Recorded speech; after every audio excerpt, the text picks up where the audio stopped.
नमस्कार, स्वागत छ दर्शकवृन्द यहाँहरूलाई कार्यक्रम न्यूज एन्ड भ्यूजमा म रोहन श्रेष्ठ। न्यूज एन्ड भ्यूजको आजको यस श्रृङ्खलामा हामी कोरोनाको कहरमा केन्द्रित बनिरहेका छौँ। कोरोनाको कहरले मुलुक आक्रान्त बनिरहेको यो अवस्थामा तपाईँ हाम्रो जनजीवन प्रभावित भइरहेको अवस्थामा आज हामी केन्द्रित रहिरहेका छौँ। यसै विषयमा यहाँहरूको विचार आज जान्ने प्रयासमा हामी लागिरहेका छौँ। तर त्योभन्दा अगाडि आज हाम्रो मूलभूत विषय जुन यहाँहरूले चाहिँ आफ्नो विचार राख्नुहुनेछ त्यो भनेको त्यो विषय भनेको चाहिँ कोरोना संक्रमण दर चाहिँ पछिल्लो समय 3 साता यता भनौँ अझ भन्नुपर्दाखेरि निषेधाज्ञा जारी गरिसके तापनि 2 हप्तामा चाहिँ धेरै हदसम्म न्यूनीकरण हुँदै जान्छ, कम हुँदै जान्छ भनेर आकलन गरिएको थियो। यद्यपि त्यो हुन सकिरहेको अवस्था रहेको छैन। यदि आजको डेटालाई हेर्ने हो भनेदेखि चाहिँ 196 जनाको मृत्यु भएको अवस्था रहेको छ भने 8000 भन्दा बढी संक्रमित भएको छ। हिजोको तुलनामा केही घटेको त देखिन्छ। यद्यपि पछिल्लो समय चाहिँ स्वास्थ्य तथा जनसङ्ख्या मन्त्रालयले कोभिड-19 को थप नयाँ भेरिएन्ट पत्ता लागेको सम्बन्धमा चाहिँ यति बेला अपिल गरेर विज्ञप्ति जारी गरेको छ र उसले बताए अनुसार यो चाहिँ इन्डियन भाइरसै हो। अझ भन्नुपर्दाखेरि चाहिँ जिन सिक्वेन्सिङ गरी आज प्राप्त नतिजा अनुसार 97% मा 34 वटा B1617.2 नयाँ भेरिएन्ट र 3% मा B.1.617.1 पुष्टि भएको भनेर चाहिँ भनिरहेको छ र यो चाहिँ इन्डियन भाइरसै हो, इन्डियन भेरिएन्टै हो भनेर चाहिँ भनिरहेको अवस्था रहेको छ र यो थप भयावह, थप डरलाग्दो रहेको भनेर पनि विश्लेषण यति बेला भइरहेको छ। यसैमा आज हामी केन्द्रित बनिरहेका छौँ। सबैभन्दा पहिला यो नयाँ भेरिएन्टलाई लिएर अझ भन्नुपर्दाखेरि पछिल्लो कोरोनाको सन्तासका बीचमा हामी रहिरहँदाखेरि चाहिँ कस्तो छ त अवस्था, यसै विषयलाई समेटेर हामीले एउटा रिपोर्ट तयार गरेका छौँ। यो रिपोर्ट सबैभन्दा पहिला यहाँहरूको लागि पहिलो प्रस्तुतिको रूपमा यहाँहरूमाझ चाहिँ हामीले प्रसारण गर्दैछौँ। यो प्रसारण गरिसके पश्चात हामी डाक्टर शेरबहादुर पुनसँग कुराकानी गर्नेछौँ। आखिर यो नयाँ भेरिएन्ट भनेको कस्तो किसिमको भेरिएन्ट हो भन्ने विषयमा चाहिँ हामी कुराकानी गर्नेछौँ र त्यसपछि यहाँहरूको चाहिँ टेलिफोन लिनेछौँ। सबैभन्दा पहिला यो रिपोर्ट यहाँहरूको लागि हाम्रो तर्फबाट पहिलो प्रस्तुति।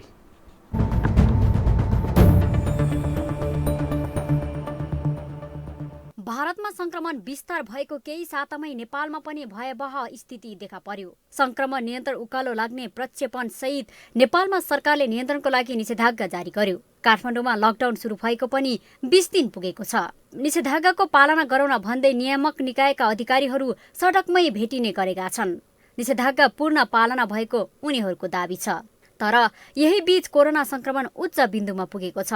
दैनिक 8 देखि 9000 बढीमा संक्रमण देखिरहेका छन् भने मृतकको संख्या पनि उत्तिकै बढेको छ। 2 साता अघि भारतमा अक्सिजनको हाहाकार थियो। अस्पतालमा मृतक लगायतका खबर आएका थिए। त्यस्तै दृश्य अहिले नेपालमा देखिएको छ। समुदायसम्म अझै पनि परीक्षण हुन सकेको छैन। पहिलो लहरको कोरोना शहरमा बढी देखिएको थियो भने अहिले गाउँघरतिर समेत फैलिसकेको छ। सामाजिक दूरी कायम गर्ने, अस्पतालमा अक्सिजन, बेड लगायतको व्यवस्थापन गर्नुपर्ने विज्ञ बताउँछन्। परीक्षणमा निरन्तर दिनुपर्छ। विशेष गरी भारत र नेपाल नाकालाई परीक्षण व्यापक बनाउनु पर्ने विज्ञको सुझाव छ।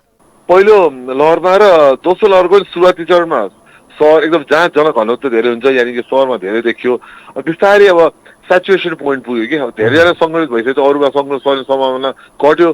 तर जहाँ गाउँ घर छ, जहाँ जनघनत्व कम छ, त्यहाँ अब सरेपछि बिस्तारै त्यहाँ गाउँहरूमा नै सल्केको देखिन्छ। अब फेरि बिहा बोझ भएको भइछ होइन, त्यसले गर्दा पनि सर्किया हो कि भन्ने कुरा आउँछ होइन। मुख्य कुरा नि भारतमा के भएर चाहिँ हाम्रो नेपालमा त्यही नै भइरहेको देखिन्छ कि पूर्वाधार र सँगसँगै सावधानीलाई नै लिएर जानुपर्छ जस्तो लाग्छ मलाई चाहिँ नि। त्यसबाहेक परीक्षणलाई त अब नियमितै गर्नुपर्छ। अहिले नै देखिरहेको छ हामीले पहिले पोहोर साल हामीले सिक्न सकेनौँ। तर कमसे यसपालि के सिक्यौँ भन्दाखेरि यो लहर पनि अभियसली जान्छ भने अब छिटै यो बिस्तार झर्न थाल्छ। तर जब हामी समतल भूमिमा पुगेपछि पनि परीक्षण गर्न छोड्नु भएन र विशेष गरी भारत र नेपाल नाकामा चाहिँ परीक्षणलाई व्यापक चाहिँ राखिरहनुपर्छ। बिहान बेलुका तरकारी, किराना पसल लगायतमा मानिसहरूको भिडभाड नै देखिन्छ। बिहान 10 बजेसम्म दैनिक उपभोग्य वस्तुहरूको किनमेलका लागि खुल्ला गरिँदा क्षुद्र व्यापारी केन्द्रहरूमा भिड नथामिएको हो। यसलाई सरकारले अझै व्यवस्थापन गर्न सकेको छैन। विज्ञहरूको भनाइअनुसार यस्ता स्थानमा कोरोना फैलन थप सहयोग पुगेको छ। मास्क, आफ्नो हेल्थ सेनिटाइजेसन, एउटा सोसल डिस्टेन्स मेन्टेन गर्ने, भिडभाडहरू नगर्ने र आफ्नो स्वास्थ्य एक्सर्साइजहरू गरेर व्यायामहरू हरेक दिनमा गरिरहने होइन, यस्तो खालको प्रक्रियाहरू अपनाउने हो। यो अलिक लकडाउन छ भने लकडाउनलाई महत्त्वपूर्णको हिसाबले हेरिदिने के नि, आवश्यकता परेको खण्डमा मात्रै बाहिर जाने, नभए सकभर आवश्यकता परेको छैन भने बाहिर नजाने।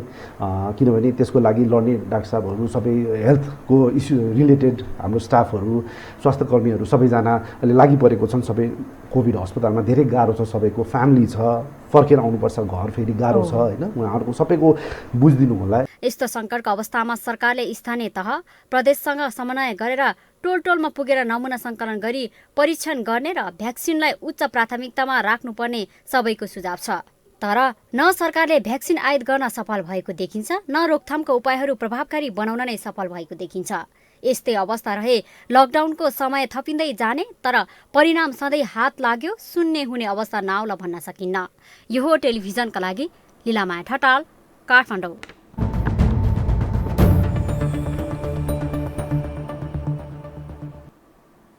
पछिल्लो नेपालमा देखिएको यो भाइरसको नयाँ भेरिएन्ट भनेर पत्ता लागिसकेको अवस्था रहेको छ। आखिर यो नयाँ भेरिएन्ट भनेको के हो, यो इन्डियन भेरिएन्ट भनेको के हो र त्यस्तै गरेर चाहिँ यो स्वास्थ्य मन्त्रालयले जारी गरेको विज्ञप्तिमा भनेको छ B.1.617.1 र अर्को भनेर B.1.617.1 भनेर चाहिँ पुष्टि भएको भनेर भनिएको छ। आखिर यो के हो, यसै विषयमा आज हामी कुराकानी गर्न गइरहेका छौँ। त्यसको लागि यति बेला हाम्रो टेलिफोन सम्पर्कमा प्रत्यक्ष रूपमा जोडिनु भएको छ जनस्वास्थ्यविद डाक्टर शेरबहादुर पुन आज हामीसँग हुनुहुन्छ। डाक्टर साहब, स्वागत छ यहाँलाई यो हो टेलिभिजनमा।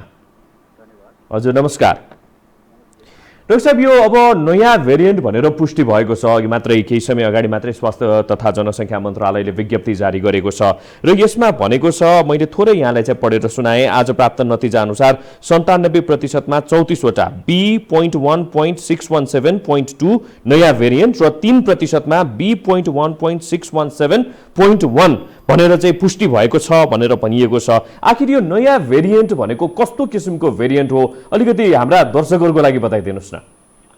नयाँ भेरिएन्ट भन्ने बित्तिकै पक्कै पनि अघिल्लो भेरिएन्टभन्दा फरक भनेर हामीले बुझ्नुपर्ने हुन्छ।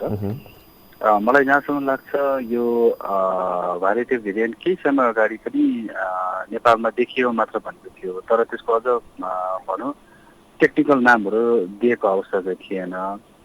अब यसमा चाहिँ जुन अघि तपाईँले पनि भनिहाल्नुभयो, नेपालमा यो जुन B.1.617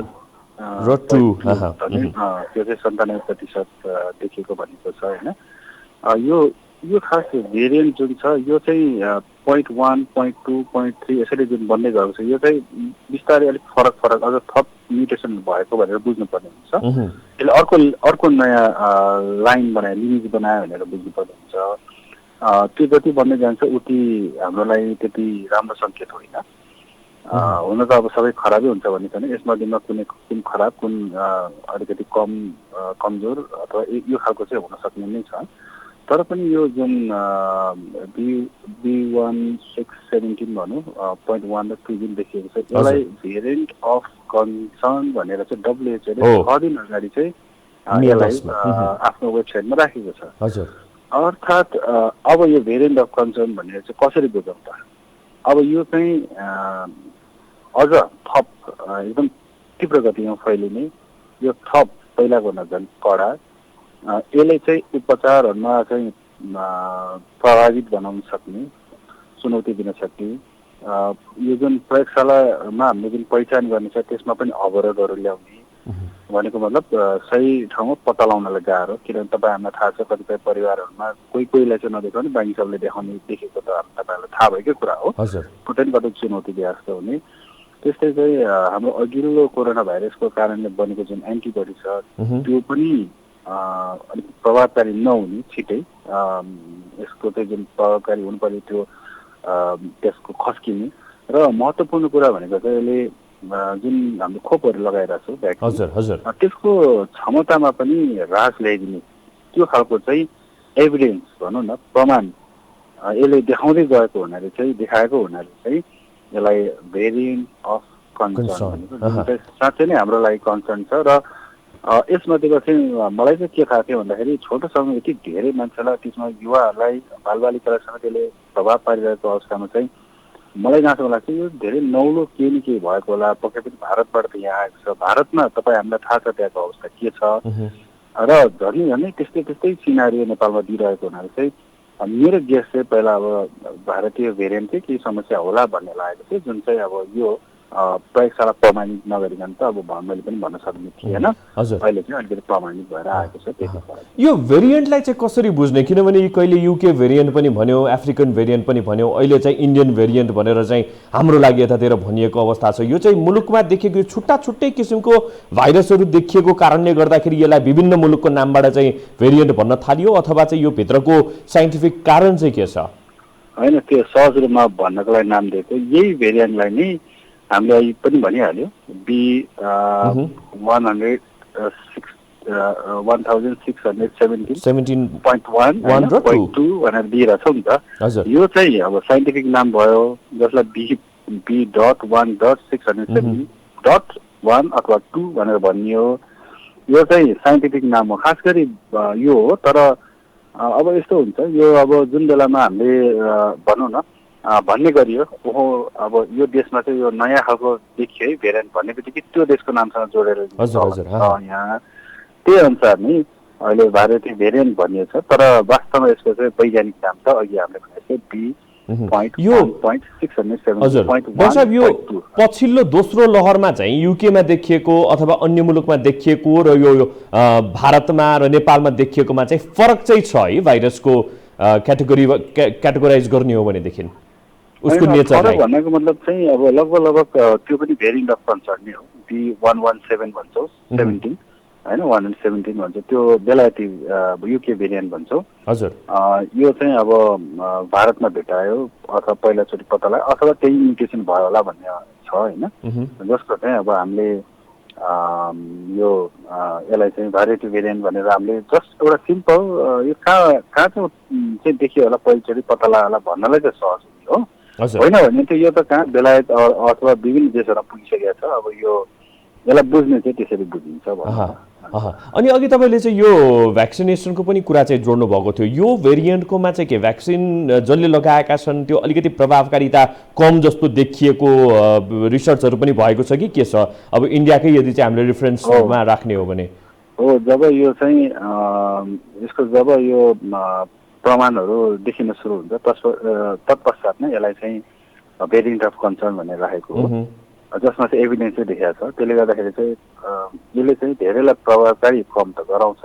यसको मतलब यो होइन पटक्कै काम नगर्ने भन्ने होइन। मैले प्रभावकारिता जुन तपाईँ हामीले सुन्थ्यौँ फाइजरको 95% होइन, मोडर्नाको पनि लगभग 95%, स्पुटनिक भीको भन्ने 91% भन्ने जुन हामीले भन्ने गर्थ्यौँ हो, त्यो जुन एउटा प्रतिशत हामीले भन्दै गरेको त्यो चाहिँ खस्किँदै जान्छ। जति यो यस्तो नयाँ नयाँ आउँछ उति खस्किँदै जाने हो। तत्काल अब एकदमै यस्तो भयो भन्ने त होइन, तर पनि आगामी दिनहरूमा त यस्तै नयाँ नयाँ थप बन्दै गयो भने त यसको त नाम त यस्तै 0.1, 0.2 हुँदै जाने भयो नयाँ नयाँ होइन। अथवा यो कारणले गर्दाखेरि चाहिँ यो भाइरसको अलिकति मैले पहिला पनि भनेको थिएँ, यो साँच्चै भन्नुपर्दा मेरो यत्रो वर्षको जुन एउटा अनुभव छ सर्वरोगमा, यो चाहिँ पक्कै पनि एकदम हामीले गजबको चुनौती दिइरहेको छ। हामीभन्दा एक स्टेप अगाडि छ, यो क्लेभर होइन, ट्रिकी छ भनेर मैले भन्ने गर्छु। यो यस्तै भइरहेछ। त्यसले गर्दाखेरि चाहिँ हामीले यो थाहा पाउनु भनेको चाहिँ अलिकति पोलिसी लेभलको जुन नीति निर्माताहरूलाई चाहिँ एउटा बहस अथवा त्यसपछि एउटा कुनै उपाय योजना बनाउनको लागि चाहिँ महत्त्वपूर्ण हुन्छ। यद्यपि यसको लागि कुनै जनस्वास्थ्यको मापदण्डमा कुनै नयाँ यताउता भन्ने त होइन, हामी त्यही नै निरन्तर गर्छौँ होइन। तर पनि एकदम यसलाई कन्ट्रोल गर्नलाई चाहिँ गाह्रो, किन भन्दाखेरि तीव्र गतिमा फैलिने भनिहालेँ। अब हामीहरू त अहिले पनि यदि के गरी निसर्ग नभएको तपाईँ हामीलाई थाहा छ, मान्छेहरू होइन जताततै हिँडिरहे। त्यो कारणले गर्दाखेरि चाहिँ यो यस्तो नयाँ रहेछ, यति तीव्र गतिमा रहेछ र त हामीले जुन बिचमा जुन सभा सम्मेलन मिटिङ जे होस् जे भनिन्छ नामले होइन, त्यो हुँदाखेरि चाहिँ यो यसको मैले त्यो बेला पनि भन्थेँ आजको भोलि त नदेखिएला यस्तो कुराहरू, तर पछि जुन बेलामा समस्या आउँछ त्यो बेलामा चाहिँ हामी पक्कै पनि अप्ठ्यारोमा पर्न सक्छौँ, जसलाई चाहिँ मैले अकल्पनीय यो नतिजा देखिन सक्छ भन्ने धेरै ठाउँमा मैले दोहोऱ्याएको छु। अब यो बस्नको लागि भनेको त यही नै हो होइन? यो अहिलेसम्म जे मापदण्ड चाहिँ हामीले लागू गरिरहेका छौँ त्यही नै हुनुपर्छ। हजुर, अहिलेसम्म हाम्रो यसमा चाहिँ खास फरक हुँदैन, हामीले निरन्तरता दिनुपर्छ। मैले फेरि पनि भने अब कुनै बिन्दुमा गएर त यो त खोल्ला, खोलिसकेपछि पनि हामीले चाहिँ हेल्थ सेक्टर गर्नु भएन।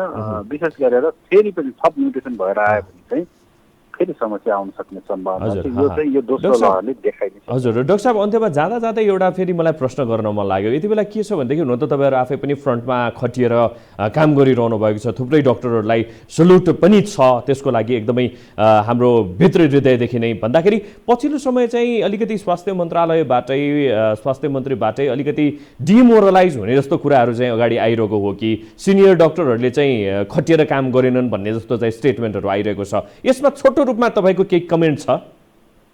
अब यसमा चाहिँ अब सबैको एक एकवटा आफ्नो हेराइ दृष्टिकोण हुन्छ। मैले चाहिँ के भन्छु भन्दाखेरि जसको जे जस्तो दृष्टिकोण आए पनि हामी त एउटा चिकित्सक हौँ र चिकित्सक भएको नाताले हामीले जुन आफ्नो धर्म छ, हामीले गर्नुपर्ने जुन कर्तव्य छ, काम छ, त्यो चाहिँ हामीले निरन्तर गर्छौँ। किन भन्दाखेरि सायद आजै मात्र पनि कता तोडफोड भयो भन्ने हल्ला सुन्छु मैले। हजुर, सुन्छु। जे जस्तो भए पनि अब हामी हाम्रो आफ्नो कर्तव्यबाट अचुक हुने कुरा भएन। त्यसले गर्दाखेरि चाहिँ यसमा चाहिँ कसैले केही भनेर हतोत्साहित हुनुभन्दा पनि अब हाम्रो अलिकति पेसा नै त्यस्तै छ।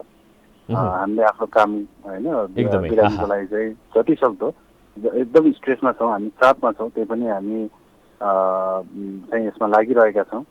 र भन्नुपर्दा अझ मेरो हकमा त मलाई चाहिँ यस्तो यो विभिन्न जुन हतोत्साहित गर्ने जुन कुराहरू छ त्यसले सायद सकेसम्म प्रभाव नपारोस् भन्ने र म त्यसरी काम गर्छु होइन।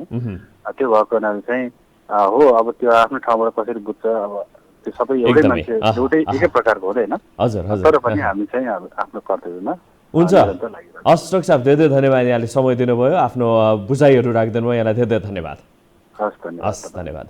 दर्शनमा हुन्थ्यो जनस्वास्थ्यविद डाक्टर शेरबहादुर पुन। उहाँसँग चाहिँ आज हामीले आज मात्रै केही समय अगाडि मात्रै यो नयाँ भेरिएन्ट हो र इन्डियन भेरिएन्ट नयाँ भेरिएन्ट चाहिँ रहेको छ, यो जुन नेपालमा देखिएको पछिल्लो लहर छ भनेर चाहिँ स्वास्थ्य तथा जनसङ्ख्या मन्त्रालयले विज्ञप्ति जारी गरेको थियो र यसै विषयमा हामी केन्द्रित रहेर उहाँसँग चाहिँ कुराकानी गरेका थियौँ भनेदेखि अब अर्को एउटा रिपोर्ट यहाँको लागि हामीले तयार गरेका छौँ। यसमा चाहिँ स्वास्थ्य मन्त्री हृदय त्रिपाठीले जुन ढङ्गबाट चाहिँ स्टेटमेन्ट दिनुभयो त्यो स्टेटमेन्टलाई समेटेर हामीले एउटा रिपोर्ट तयार गरेका छौँ र यो रिपोर्टको आधारमा, यो न्युजको आधारमा, यो न्युजमा तपाईँहरूको विचार हामी जान्ने प्रयास गर्नेछौँ। यो रिपोर्ट यहाँको लागि हाम्रो तर्फबाट।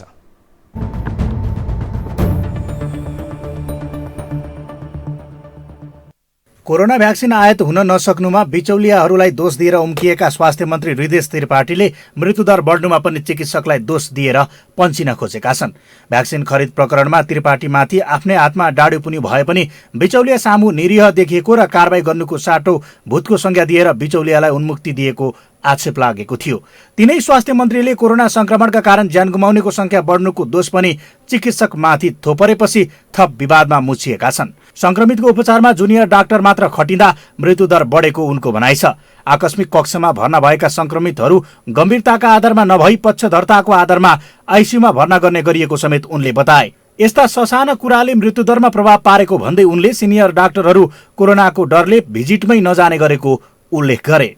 डक्टरहरूको पनि के छ भने जुनियर डक्टरहरूले हेर्ने, सिनियर डक्टरहरू भिजिटमै नजाने, कोभिडसँग यति गराएर भएको रहेछ कि जाँदै नजाने, यो पनि भएर सरकारी हस्पिटलको पनि हुन्छ, मलाई चाहिँ प्राइभेटहरूको पनि हो। मलाई त्यही चिकित्सकहरूले भने स्वास्थ्य मन्त्रीको यो अभिव्यक्तिप्रति आपत्ति जनाएका छन्। महामारीको यो घडीमा संक्रमणको डर, त्रास र परिवार समेत नभनी सेवामा खटिएका चिकित्सकहरूको मनोबल घट्ने गरी तालुक मन्त्रीले यस्तो अभिव्यक्ति दिनु दुःखको कुरा भएको नेपाल चिकित्सक संघले जनाएको छ। कोही कसैले त्यस्तो गरेको भए मन्त्रालयले कारबाही गर्न सक्ने भए पनि बिना प्रमाण फ्रन्टलाइनमा खटिएकाहरूमाथि यस्तो आक्षेप लगाउन नहुने संघको भनाइ छ। कुन ठाउँमा चाहिँ को चिकित्सकले काम गरेन, काम नगरेको छ भनेदेखि कारबाही गर्नु छैन। तर भन्न खोजेको के हो भनेदेखि यो बेलामा चिकित्सक स्वास्थ्य कर्मीहरूको मनोबल बढाउनु पर्ने ठाउँमा यस्तो अभिव्यक्तिहरूले त दिनरात खटेको चिकित्सकहरूलाई त चिकित्सकले अहिले केही मागेको छैन नि, भत्ता मागेको छैन, पैसा मागेको छैन, केही मागेको छैन, तर धडास मनोबल त दिन सकिन्छ। त्यो मनोबल दिनको सट्टा यस्तो खालको अभिव्यक्तिले झन् एकदमै दुःख पुग्न जान्छ कि। हुन पनि अहिलेको अवस्थामा महामारी विरुद्ध डटेर कोही लडिरहेको छ भने तिनै चिकित्सक र स्वास्थ्य कर्मीहरू नै लडेका छन्।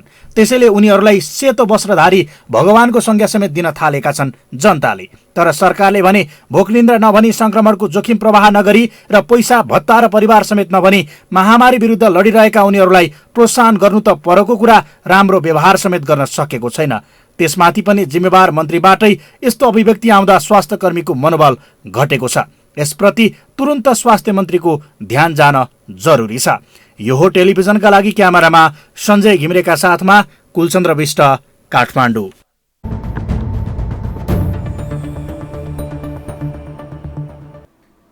आज यसै विषयमा हामी केन्द्रित बनिरहेका छौँ। आखिर स्वास्थ्य मन्त्रीको यस्तो भनाइलाई तपाईँले कसरी लिइरहनु भएको छ? फ्रन्टलाइनमा खटिएर स्वास्थ्य कर्मीहरू यति बेला फ्रन्टलाइनमा छन्, कोरोना सङ्क्रमितको उपचारमा खटिरहेका छन्, तर स्वास्थ्य मन्त्रीबाट यस्तो किसिमको स्टेटमेन्ट आइरहेको छ। यसले पक्कै पनि एउटा किसिमको चाहिँ निराशापन स्वास्थ्य कर्मीहरू माझ सृजना भने गर्ने नै छ। तर अर्को पाटोबाट हेर्ने हो भनेदेखि के साँच्चै नै सिनियर डाक्टरहरू यति बेला फिल्डमा छैनन् त? के साँच्चै नै सिनियर डाक्टरहरू आफ्नो घरमै बसिरहेका छन् त? यो एउटा पनि अहम प्रश्न बनेर यति बेला रहेको छ। कोही दर्शक यति बेला हाम्रो टेलिफोन सम्पर्कमा हुनुहुन्छ। नमस्कार। हजुर नमस्कार। हजुर भन्नुहोस्, आजको यस विषयमा तपाईँको विचार चाहिँ के रहेको छ? अब के भनौँ रोहनजी, या त सर बोल्ने शर्म देख्ने शर्म भन्छ। एउटा मन्त्री स्वास्थ्य मन्त्रीले डाक्टरहरूलाई सिनियर डाक्टरहरूलाई घरमा बसेर जनताको उपचार गर्न गएन, अस्पताल गएन भन्ने आरोप लाउने। अब यिनी मन्त्री के कालाई बनेका नि? हाम्रो देशमा प्रधानमन्त्री मन्त्री ठुल्ठुला यिनी मान्छे कहाँबाट आउँछन् सर? म अचम्म यो परेको छु, यिनी आउँछन् कहाँबाट? यिनीहरू कहाँ कहाँ हुने नि? र अर्को कुरो, अब यो आरोप लाउनु पनि एउटा अचम्मसँगको आरोप छ। कोही सुहाउँदो पताउँदो आरोप हो, ठिक छ, म मान्छु डाक्टरहरूले लाभ्रे गरे होला। मन्त्रीको काम के हो? स्वास्थ्य मन्त्रीको त्यो आरोप लाएर कला के देखाउन खोजेको हो? त्यो कला बौला जनतालाई बनाएको कि आफै बौला हो? यो त अचम्मको कुरो छ रोड सर। अब के भनौँ, अब हिजो प्रधानमन्त्रीको त्यस्तै थियो, आज स्वास्थ्य मन्त्रीको त्यस्तै छ, भोलि कसको त्यस्तै हुने हो? यहाँ त बोल्दा बोल्दै कला के भन्ने केही पनि छैन। अब यिनी के हो न? अब आफै सोच्नुहोस्, तपाईँ पत्रकारहरूले यसको निरीक्षण गर्नुहोस् के हो। हजुर हस्, धेरै धन्यवाद। हाम्रो तर्फबाट पनि हामी दत्तचित्त भएर यति बेला फ्रन्टलाइनमै बसेर फ्रन्टलाइनमा जसले काम गरिरहेका छन्, साँच्चै नै दत्तचित्त भएर काम गरिरहेका छन्, उनीहरूकै लागि हामी यति बेला चाहिँ उभिरहेको अवस्था रहेको छ भनेदेखि केही डाक्टरहरू यस्ता पनि होलान्। तर यदि त्यस्तो छ भनेदेखि स्वास्थ्य मन्त्रालयले, स्वास्थ्य मन्त्री भएकै नाताले पनि उहाँले चाहिँ इङ्गित गरेर चाहिँ भन्न सक्नु पर्यो, अथवा यतिकै हचुवाको भरमा मात्रै आक्षेप लगाउन पाइँदैन भनेर पनि चिकित्सक सङ्घले भनिसकेको अवस्था रहेको छ। हामीले यहाँलाई प्रसारण गरिहाल्यौँ। डाक्टर लोचन कार्कीले पनि, चिकित्सक सङ्घका अध्यक्ष डाक्टर लोचन कार्कीले पनि चाहिँ भन्नुभएको अवस्था चाहिँ रहेको छ। यसरी चाहिँ आक्षेप लगाउन पाइँदैन। यसै विषयमा आज हामी केन्द्रित बनिरहेका छौँ। कोही दर्शक यति बेला हाम्रो टेलिफोन सम्पर्कमा हुनुहुन्छ। नमस्कार। हेलो। हजुर नमस्कार। नमस्कार, म वनस्थलीबाट नेत्रबहादुर। नेत्रजी भन्नुहोस्, आजको यस विषयमा स्वास्थ्य मन्त्रीले जस्तो किसिमको चाहिँ टिप्पणी गर्नुभएको छ। बुझ्दैगतमा आउँछु। यो फर्स्ट त तपाईँहरू मेडिया, डाक्टर, नर्सहरू, सुरक्षा कर्मीहरूलाई म यो दुःखद घडीमा खटेको उहाँहरूलाई बधाई, मुरी शुभकामना दिन चाहन्छु। उहाँहरूले चाहिँ आफ्नो परिवारलाई चाहिँ, तपाईँहरूको परिवारलाई चाहिँ त्यो गरेर यत्रो खट्नु भएको छ, ज्यानको परवाह नगरिकन उहाँहरूलाई धेरै बधाई छ। र स्वास्थ्य मन्त्रीका नाममा चाहिँ म के भन्छु भन्दाखेरि, स्वास्थ्य मन्त्रीले उहाँ असफल व्यक्ति भइसक्यो, उहाँ यो पदमा बस्नु हुँदैन। मन्त्री बनेको मान्छेले त्यस्तो चाहिँ त्यहाँ चाहिँ भ्रष्टाचार गर्यो ऊ गर्यो भनेर बोल्न पछाडि आएर पत्रकारमा भन्न मिल्छ? केका लागि मन्त्री? कारबाही गर्न नसक्ने मान्छे मन्त्री बनेर हुन्छ के? सत्ता सुविधा भत्ता खानका लागि मात्रै हो र? तपाईँको यहाँ हेर्नु, उसमा चाहिँ सल्यानमा तपाईँको चाहिँ त्यो एउटा जेनेरेटरले ल्याएर 3 लाखको जेनेरेटरलाई अक्सिजन प्लान्ट 58 लाखको चाहिँ त्यहाँ घोटाला भएको छ। मन्त्री के हेर्नुहुन्छ? यो टेलिभिजनबाट पनि हामीले रिपोर्ट प्रसारण गरेका थियौँ यस विषयमा। त्यो व्यक्ति को कहाँबाट ल्याएको? कसले ल्यायो? जेनेरेटर ल्याएर जनतालाई झुकाएर चाहिँ 58 लाख चाहिँ त्यहाँ भ्रष्टाचार भएको छ। कारबाही गर्नुहुन्छ कि हुन्न? उहाँले सत्तामा बस्ने मान्छेले, सत्तामा बस्ने सुविधा खाने मान्छेले कारबाही गर्न सकिँदैन, जनतालाई चाहिँ केही दिन सकिँदैन भने सत्तामा बस्नु हुँदैन। तपाईँको यस्तो स्थितिमा चाहिँ उनीहरूले चाहिँ उसलाई दोष लाएर मुक्त हुन पाइँदैन। सत्तामा बस्नु हुँदैन। न काम गर्ने छ भने काम गर्नु पर्यो, सकिँदैन भने बस्नु हुँदैन। तपाईँको चाहिँ यहाँ चाहिँ अहिले नै कोरोना, अब चाइनाको कोरोना आयो, अमेरिकाको कोरोना आयो, बेलायतको कोरोना आयो, स्विजरल्यान्डको कोरोना आयो, अब इन्डियाको आयो, अब नेपालको आउला। यो तपाईँको अहिलेसम्म जुन सुईहरू लगायो नि अब यसले मान्छेलाई हानिकारक गर्छ कि गर्दैन त? तपाईँको चाहिँ छोटो रूपमा हो। अब नम्बर 2 नम्बर 3 नम्बर के चाहिँ यस्तो चाहिँ भाइरस आयो भनेदेखि अब सुईलाई इन्जेक्सनहरू लाउने मान्छे, खोप लाउने मानिसहरूलाई समस्या हुन्छ कि हुँदैन त? कति किसिमको सुई लगाउने, इन्जेक्सन निकाल्ने, कति किसिमको दिने जनतालाई? यो चाहिँ तपाईँको मेडिकल ठुल्ठुला मेडिकल माफियाले जनतालाई हस्, धेरै धन्यवाद नेतृजी, यहाँले आफ्नो विचार राखिदिनु भयो। यहाँलाई धेरै धेरै धन्यवाद। अरू कोही दर्शकको पनि यति बेला हामी टेलिफोन लिने प्रयासमा रहिरहेका छौँ। तपाईँहरूले पनि टेलिफोन गर्न सक्नुहुनेछ हामीलाई। हाम्रो टेलिफोन नम्बर रहेको छ 4487 641, हाम्रो टेलिफोन नम्बर रहेको छ। अरू कोही दर्शक यति बेला हाम्रो टेलिफोन सम्पर्कमा आइसक्नु भएको छ। आजको हाम्रो विषय भनेको स्वास्थ्य मन्त्रीको पछिल्लो अभिव्यक्तिलाई आज हामीले मूल विषय बनाएका छौँ। कोही दर्शक यति बेला हुनुहुन्छ। नमस्कार। नमस्कार हजुर। नमस्कार हजुर, शुभ नाम के पर्यो होला? म राजु बुगटी। राजुजी, भन्नुहोस् आजको यस विषयमा तपाईँको विचार चाहिँ के छ? मन यो संक्रमण फैल्याउने भनेकै चाहिँ नि यी राज्यका विभिन्न दल र नेताहरू र अहिले भनौँ न नेपाल सरकार भन्न पनि लाज लाग्छ, यी केही झुन्डहरू हुन्। यिनीहरूले नै विभिन्न चाहिँ नि गतिविधि, क्रियाकलाप र जनताको मौलिक हकमा चाहिँ नि घाँस पास, शिक्षा, स्वास्थ्य बनाएर चाहिँ नि राख्ने, तर के भने ग्यासका सिलिन्डरसम्म चाहिँ नि सांसद र उसले लगेर व्यक्तिगत प्रयोजनमा र आफ्ना आसेपासेको लागि गर्ने, उपकरणहरू उपलब्ध नगराउने, आवश्यक औषधिहरू, अक्सिजनहरू चाहिँ यिनीहरूले कुनै केही पनि व्यवस्था गर्न नसक्ने राज्यका यी सत्ताधारी बनाउँदा हुन् या भनौँ न विगतदेखिका कोही भन्दा कोही छैनन्। यी लुटेर र लुट्नलाई जनताको लागि चाहिँदा नचाहिँदा ट्याक्स र कर थोपरेर लुटेर चाहिँ नि यिनीहरू आफ्नो व्यक्तिगत स्वार्थमा मात्र निहित रहेका व्यक्ति हुन्। अहिले घाँस बाँस, रोग भोग शोकले चाहिँ नि जनता ग्रस्त छन्। अहिले पनि यस्ता गैरेजुमा पुरा गर्छन्। अहिले त भन्नुहुन्छ भने मैले तपाईँहरूलाई प्रश्न भन्नुपर्दा सामुदायिक अङ्गमा चाहिँ नि नियुक्ति हुँदा के यिनीहरूको योग्यता क्षमता चाहिँ नि भ्रष्टाचारमा पोख्त भएका व्यक्तिहरू, जो व्यक्ति कारबाहीको दायरामा हुन्छन् यस्ता व्यक्ति हुने, मन्त्रीमा हुने ज्यानमारा, गुन्डा, लुटेरा, डकैत, अवैध कार्यहरू गर्ने यस्ता व्यक्ति हुने। अनि यो देशले निकास र विकास र जनताले चाहिँ सुशासन पाउने चाहिँ अवस्था कदापि पनि देखिँदैन। किन भन्नुहुन्छ भने यिनीहरूको जबसम्म अन्त्य हुने नै यी लुटेराहरू हुन्। देश र जनतापट्टि यिनीहरू कुनै पनि समर्पित छैन। नारा र भाषणमा कोही भन्दा कोही कमी छैनन्।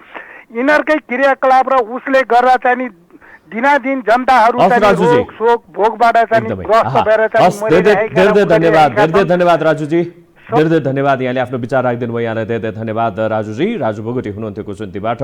अरू कोही दर्शक यति बेला हाम्रो टेलिफोन सम्पर्कमा हुनुहुन्छ। स्वास्थ्य मन्त्रीले जसरी अभिव्यक्ति दिनुभएको छ कि सिनियर डक्टरहरू चाहिँ यति बेला घरभित्रै बसिरहेका छन् र स्वास्थ्य कर्मीहरूकै लापरवाहीको कारणले गर्दाखेरि, सिनियर डक्टरहरू जसरी घरभित्र बसिरहेका छन् उनीहरूकै लापरवाहीको कारणले गर्दाखेरि चाहिँ यति बेला मृत्युदर पनि बढेको हो भनेर चाहिँ स्वास्थ्य मन्त्रीले भन्नुभएको अवस्था रहेको छ। यसै विषयमा आज हामी केन्द्रित बनिरहेका छौँ। कोही दर्शक यति बेला हाम्रो टेलिफोन सम्पर्कमा हुनुहुन्छ। नमस्कार। हेलो हजुर नमस्कार। महादेवजी, भन्नुहोस् आजको यस विषयमा तपाईँको विचार। आजको विषयमा अब भन्नु पर्दाखेरि त अब के भन्ने नभन्ने, अब छोटकरीमा भन्नु पर्दाखेरि नि हजुर यो अहिले कोरोनामा चाहिँ मन्त्रीज्यूले कसैले हेर्ने काम छैन। अहिले खास गरिकन 2-3वटा मुद्दा छ हाम्रो देशमा, त्यो हेर्ने। कोरोना त केही होइन, जसको टाउकोमा परेको छ आफै गर्छ। किनभनेदेखि भ्याक्सिनको कुरोमा हजुरको अरू देशमा एकजनाले 3-4 चोटि लगाइसक्यो। अहिले नेपालमा हजुरको एक डोज पनि पाएको छैन, एकचोटि पनि पाएको छैन, पाउँदा पनि पाउँदैन। अहिले महत्त्वपूर्ण कुरो अहिले 2-3वटा छ हाम्रो देशमा। एउटा 30 दिनमा जुन बहुमत सिद्ध गर्नुपर्ने छ नि हजुर, एउटा ठुलो काम त्यो हो, धेरै ठुलो काम त्यो हजुर। 30 दिनमा अब यो मन्त्रीमण्डलको बहुमत सिद्ध गर्नुपर्छ नि भन्ने कुरो छ नि हजुर, हामी त त्यति बुझ्दैनौँ। एउटा त्यो महत्त्वपूर्ण कुरो छ।